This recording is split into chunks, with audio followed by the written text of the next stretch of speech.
Diyan ka po pesto. Magbabanding tayong dalawa. Ha? Naglalantot ka na naman eh. Naglalantot si Anggi namin.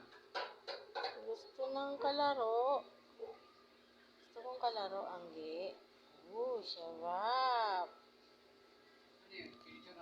Hindi, binibidyo ko. Binibidyo ko si Anggi. Sarap. Si Anggi. Gusto maglantot.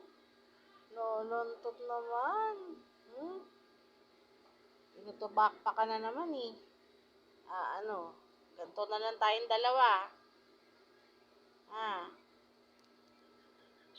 Ganto na lang tayo, Anggi.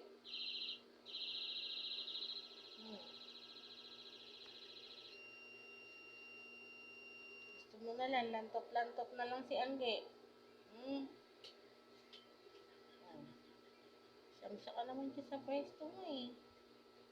Lagi ka na ng babombam. Wala na.